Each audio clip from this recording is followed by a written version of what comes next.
Selamat malam.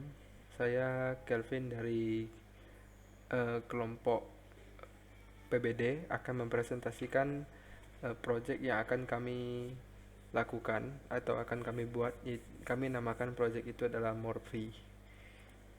Jadi anggota kelompok kami itu terdiri dari saya sendiri Kelvin, setelah itu ada Ferry Hartanto, Gianti, Sanata Limanto, Kenneth Aaron, Chan Remington Juan, J.K. Francisco, dan Dion Andrean. Kami semua berada di kelas 3 Simbe.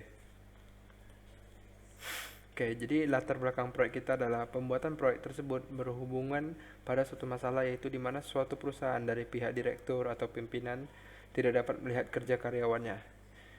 Oleh karena itu, direktur tidak dapat tahu apa yang dikerjakan karyawannya pada satu hari maupun satu bulan. Akan menjadi sebuah masalah atau kecurangan pada karyawan atau terjadi pencurian barang.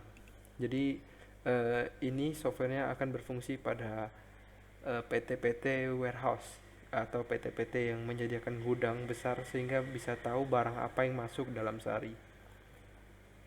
Ruang lingkup project kami adalah dalam software tersebut terdapat fitur-fitur yang mendukung proses tracking. Jadi kita tahu barang ini udah sampai mana atau enggak, barang ini kondisinya bagaimana, di mana akun seorang pimpinan atau kita sebut di sistem kita itu adalah administrator mendapat fitur yang paling banyak dan bisa melihat seluruh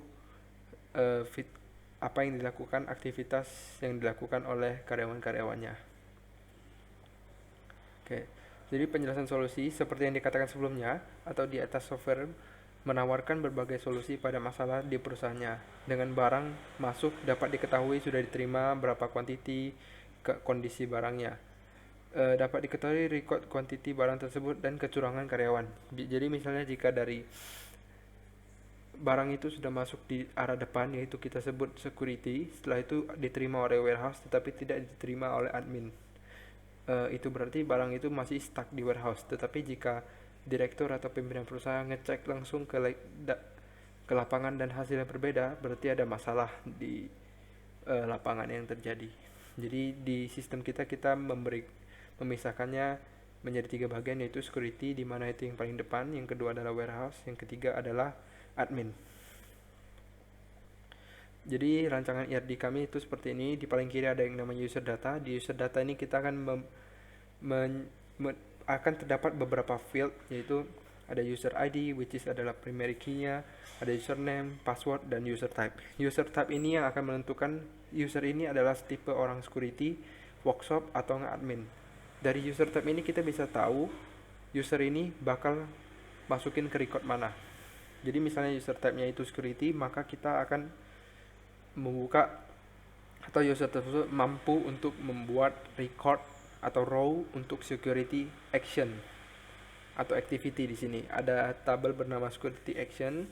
Di sana ada user ID yang dimana user yang membuatnya siapa, egg ID yaitu ID-nya action ini, ada product ID berhubungan dengan produk, ada serial number, di mana serial number ini yang akan menjadi pengenal antara security action, workshop action, dan admin action.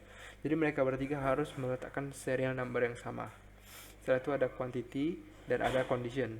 Workshop action juga memiliki field-field yang sama dengan security action.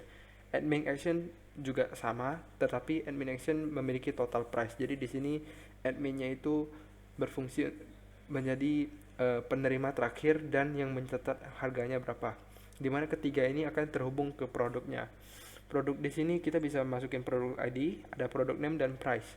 Dari price dan quantity kita bisa tahu total price-nya. Oke, jadi ini adalah diagram mapping dan database desainnya kita. Jadi di sini ada user ID, username, password. Ini seperti yang saya sebutkan sebelumnya.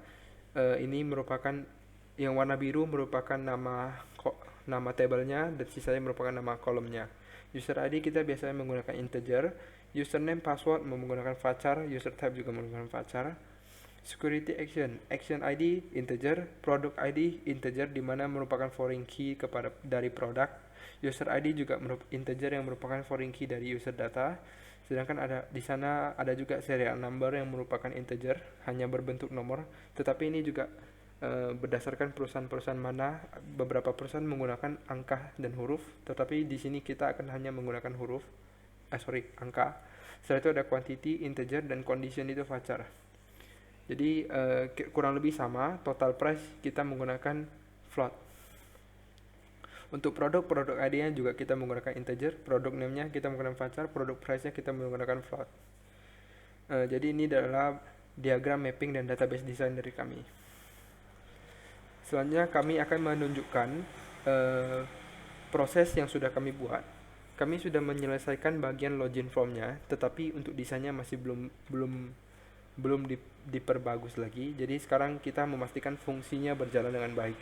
Saya akan menunjukkan pertama adalah interface formnya. Ini adalah interface-nya, presentation layer-nya. Di sini kita bisa mendesain dan memperbagus tampilan luarnya atau tampilan form Windows-nya.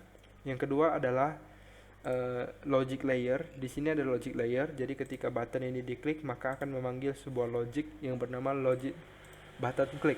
Di sini kita akan memanggil kelas yang namanya data layer. Nah, disinilah data akses kita taruh semuanya di sini. Kelas data layer. Oke, dari data layer kita panggil function yang namanya login check. Di sini login check kita passing variabel parameternya yaitu nama dan passwordnya. Function ini akan memanggil dari folder ini. Yang saya tunjukkan sekarang adalah data access. Di data access kita akan melakukan koneksi ke database. Setelah itu kita akan query di login check ini. Jadi setelah query kita akan mendapatkan hasil query-nya, which is kalau public object berarti kita akan return sesuatu hal berbentuk objek.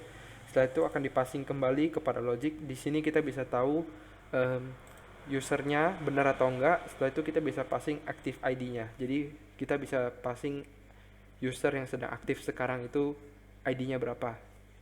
Yang nanti active user ID ini bakal sangat berfungsi untuk function lain, misalnya ingin mengganti password, ingin delete user, dan sebagainya. Setelah itu jika gagal, maka kita akan memunculkan warning. Jadi ini adalah contoh salah satu dari implementasi presentation layer, logic layer, dan data layer dari kelompok kami. Jadi di sistem kami juga ada yang namanya transaksi dalam aplikasi, di mana transaksi dalam aplikasi ini kita jalankan pertama dari user data akan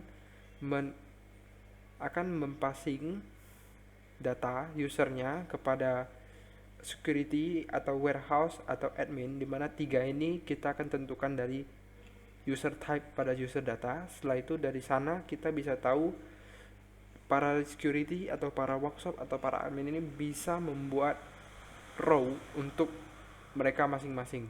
Jadi misalnya security datang, saya pengen barang meja udah datang, mereka akan bikin create a new row, create new action. Setelah itu mereka bisa mengetik memberikan informasi meja, kuantitinya berapa, kondisinya bagaimana. Setelah itu bisa disubmit. Setelah disubmit, orang warehouse jika sudah menerima barang yang sama dengan serial number yang sama, mereka akan mengetik ulang di table yang berbeda, di mana nanti ketiga table itu sampai tahap terakhir yaitu admin akan kita gabungkan dan kita bisa tahu mana yang belum kerja, mana yang udah kerja, dan juga kita bisa tahu kondisinya di mana berubah. Oke, jadi kurang lebih itu merupakan proses transaksi dalam sistem kita. Sekian presentasi dari kami. Jika ada kesalahan mohon dimaafkan. Selamat malam.